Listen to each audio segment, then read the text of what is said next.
Okay, so welcome back to Archetypes of the Tarot. This is a series where I've been taking a look, a kind of blind first impression, first blush reading of a deck of tarot cards, just looking at the symbolism and seeing if there's anything that I can piece out of it and give you my take of what it might mean. And then once I give you my impression, then we take a look in the book and we see what else we can learn. So today we're going to be looking at the Empress and the Emperor card, and these are two very important kind of ideas or ideals, you could say, in a way. These cards are actually, I'd like to think of them internally in my own brain. These are kind of like exemplars, examples, supreme examples, if that makes any sense. A way that I can describe this is that the emperor, he's the king above all the kings. So he's the thing that all of the kings aspire to become, right? And so if the emperor is the thing that all of the kings aspire to become, then the empress is the thing that all the queens aspire to become, right? And now I'm not going to look at all of the kings and queens and swords and cups and coins and all the rest of the cards in the set, because those are more for kind of like calculating. It's almost like logarithmic stuff. I my brain's not advanced enough to do that. I would need like a computer to probably help me even just figure that stuff out.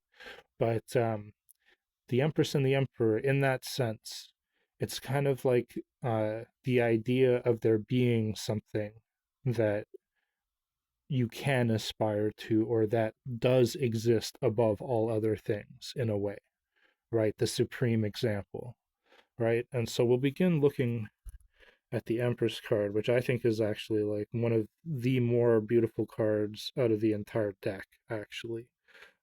Just the pose, the way the face looks, the hair, the stars in the crown, the dress, right? Like it's just, that's just a really pretty card, right? And she's sitting on her seat and she's got her like fancy, pillows and tapestries that she's sitting on to let you know that she's like important, right? This is her throne in a sense, right? But there's also some other really important symbolism here. And now I'm gonna first look at like the the crown of stars. That's just beautiful, right? And it looks like it's almost on laurel leaves as well. You might, if we look at just that part of the picture, do you see Lady Liberty? You know what I mean? Right? It's like peace, right? That's a beautiful card, right? So that kind of gives us an idea of like what the symbolism that they're kind of going for with some of that is, right? But she's got a staff with a ball on the end of it, right? That's a scepter, right? Shows that she's royalty, right? Or that she rules over something. And the circle is actually, or the sphere is, in this case, is actually really important because I think it's related actually to this symbol down here, which is the symbol for woman, as far as I remember. Oh, yeah. But it's actually kind of important, that cross, right? And then there's a circle on top. It's like kind of like positionally, right? Above. So if we drew a cross, the circle takes the position on the top of that cross, right? And it means woman, right? But it also means the exemplar, the pinnacle, the ideal of all women, right? The idea of all women, right? Resides in that symbol. Because there's a bunch of other symbols that we make kind of all start with this cross idea. Some of them are even here, right? And I won't go into all of them, but the way we even write language is related to this, that symbol. right? Your HIJTIE. There's a bunch of symbols that get connected on to different parts of that depending on how you draw things, right? I think that was actually part of how all the symbolism actually kind of was developed in the first place. But that circle is like the circle, right? In the beginning, God, right? So a circle above a cross, and that means woman. That's interesting. She's got some pretty flowers on her dress. Once again, they look almost like pomegranates, but I wouldn't know in this case because they could also be the like buds of opium poppies. That's quite possible. The way that the flower looks there, that's almost the way like upwards facing like a poppy would be, right? Now that's just the symbolism related with her, like specifically like her as a character or person. She's also sitting in a forest, which there's symbolism for that. There seems to be almost something written there. I wouldn't be able to tell you because it does just look like pattern, but that's an interesting pattern. Same with the one that goes here. Those are some interesting patterns. But the water, the water and the hand on the knee, right? You can only see one foot. It's almost like she can't get up. You almost feel like because she's got the hand on the knee, she's kind of like, yeah, I'm here. But I think there's something when we take this symbolism and we relate it to alchemy. I think that has something to do with like not necessarily electrochemicals, but like an electrochemical reaction, but like something more like um, an atomic state. Like it's almost like she can't move her leg or her arm, right? And you feel like she could almost move that leg. So maybe that leg could attach to other things. But those two, that's kind of blocked by the water for some reason and the forest, right? It's just interesting symbolism. You got the field of wheat in front of her. There's a reference from the Egyptians. I think it's Osiris. One of them is the god of wheat, and the the woman, the female goddess, helps him grow the wheat.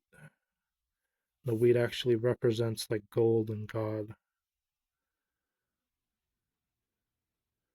It's interesting, that symbolism is also contained here. In that way, she might be a representation also of that goddess, right? Passed down through time. Is it Isis? Is that the god? I can't remember which one it is. One of them. So that's something to look up. And so that's the Empress. And now we'll look at the symbolism of the Emperor, right? He is almost like sitting on a mountain, and you almost feel like he can't move too. Like he's sitting in his chair, right? He's almost like locked in his chair. I think that's what the four rams actually, the ram head symbolize. It's like the two things that could be in balance or out of balance with each of his limbs. They're already taken account for. He's like grounded with the universe, right? And so that means that he's like kind of like the pinnacle of like that's the cutting off point, right? He also has a staff that's like a cross with a circle on top. That's interesting. You also have the holy hand grenade.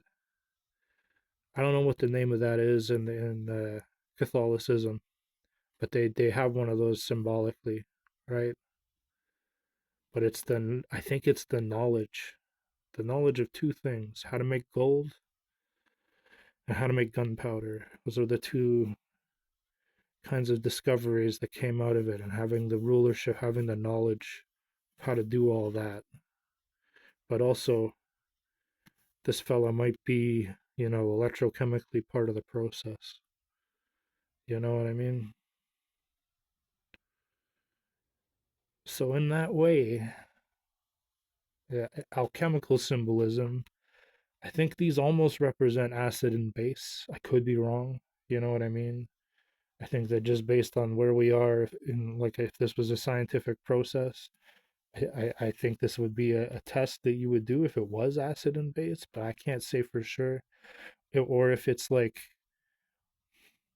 base metals, like what's the thing that's like always stable, you know? And I don't think that they're gases. That's the thing, right?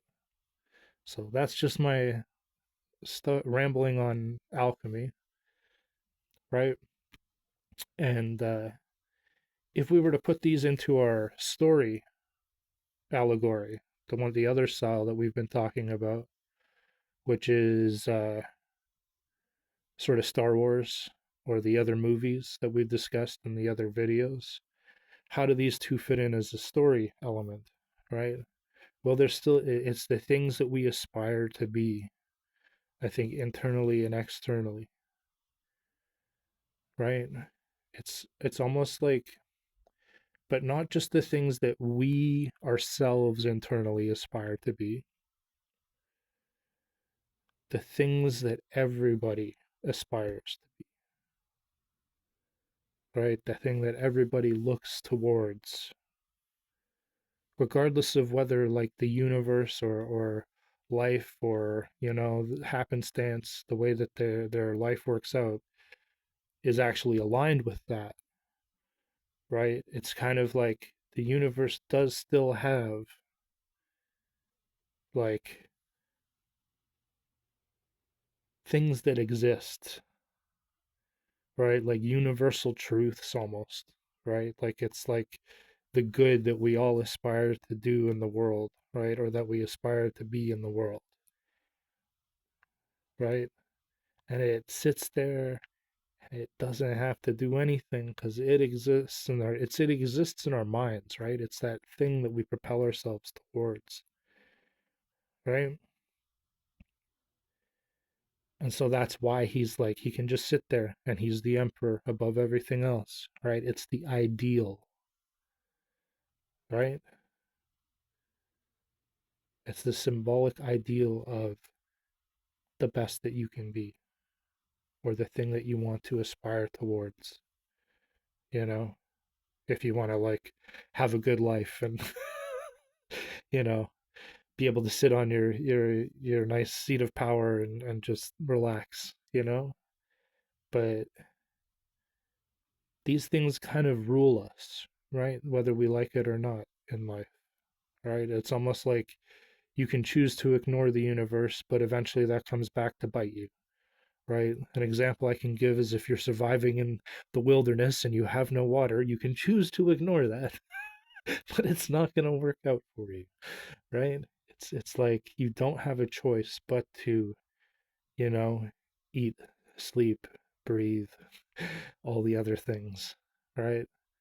But then beyond that, it's almost like there's this like funny kind of set of rules that even humans like don't necessarily come up with just themselves. Maybe we put it onto other things, right?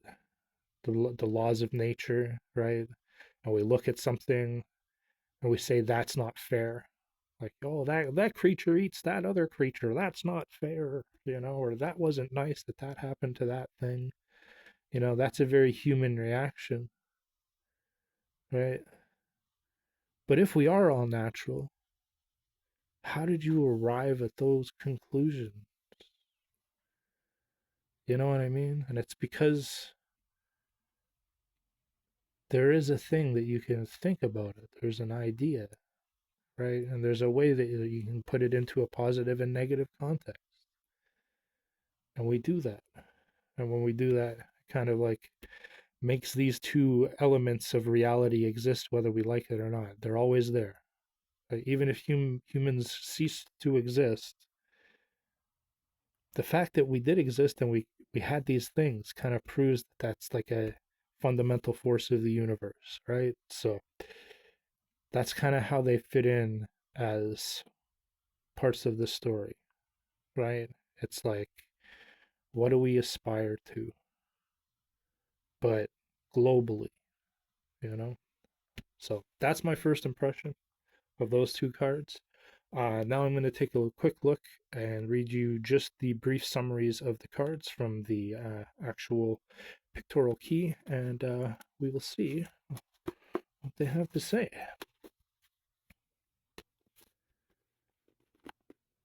So, the Empress, a stately figure, seated, having rich vestments and royal aspect, as of a daughter of heaven and earth. Her diadem is of 12 stars, gathered in a cluster.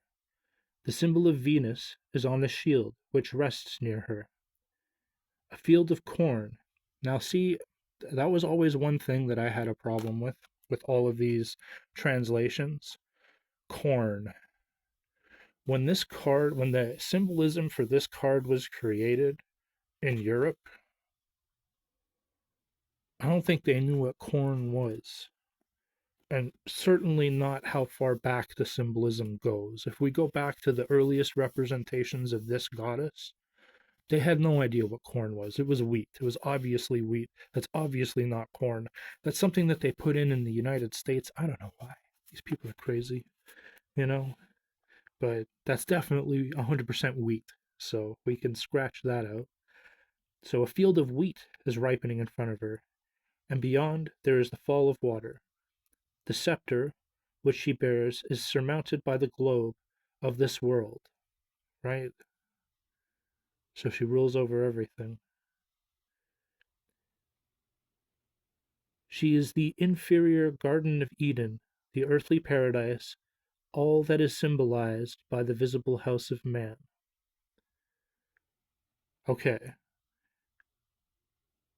I think that that's like fancy talk for saying what I said, which is that she's the ideal, the thing we aspire to be, right?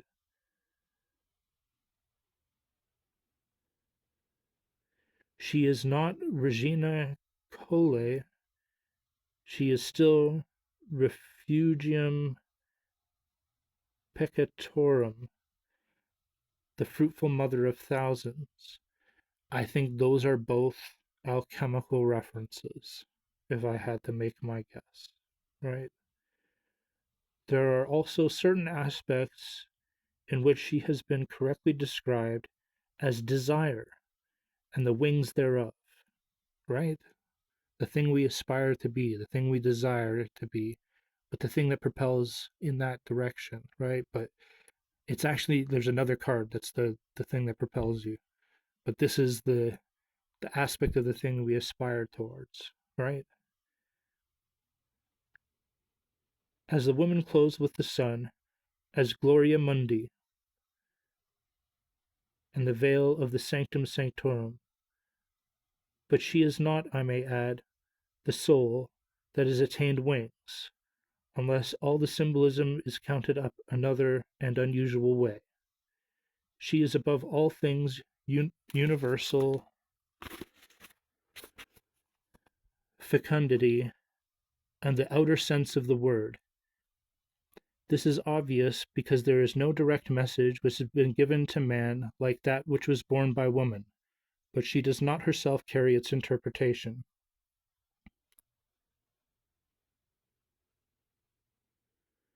In another order of ideas, the card of the Empress signifies the door or gate by which the entrance is obtained into this life, as into the Garden of Venus, and then the way which leads out therefrom, into that which is beyond. It is the secret known to the high priestess. It is communicated by her to the elect.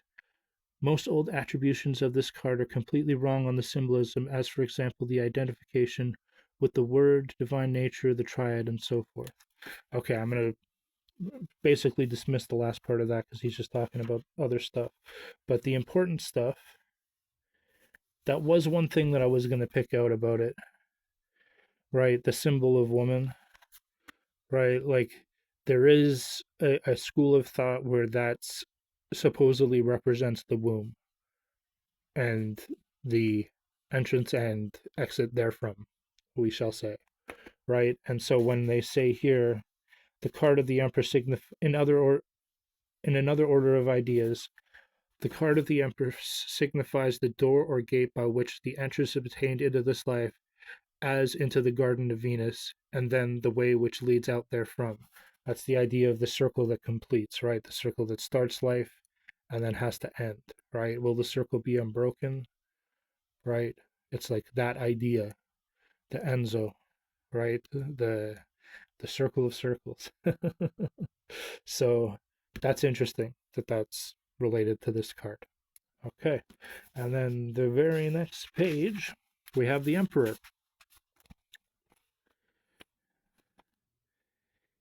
He has a form of the crux ansata for his scepter, and a globe in his left hand. He is a crowned monarch, commanding stately, seated on a throne, the arms of which are fronted by ram's heads.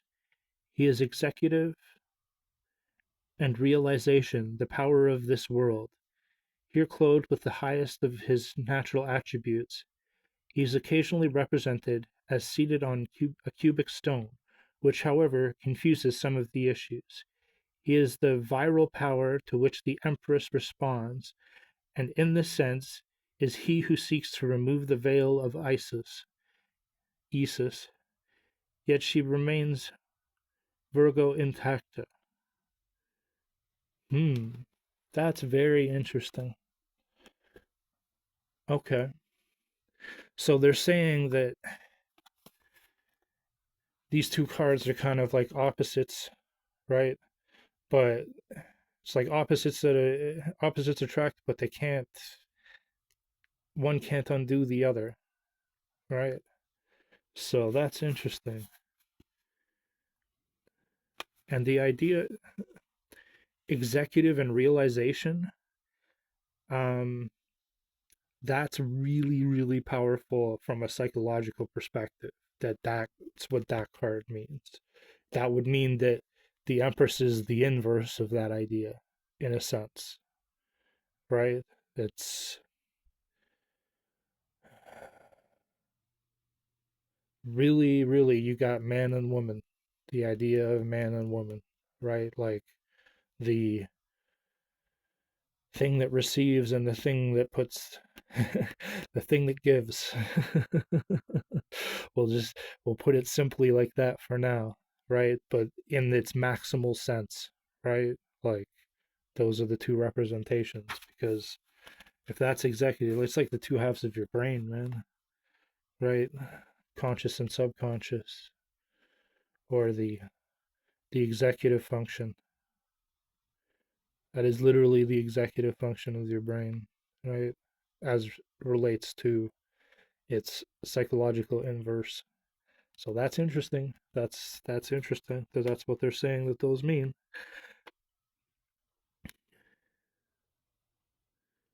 Okay, and it's like this whole he is the viral power to which the Empress responds, and is in this sense is he who seeks to remove the veil of Isis, yet she remains Virgo intacta. So I think that's a euphemism. Um, that's as delicately as I can put that.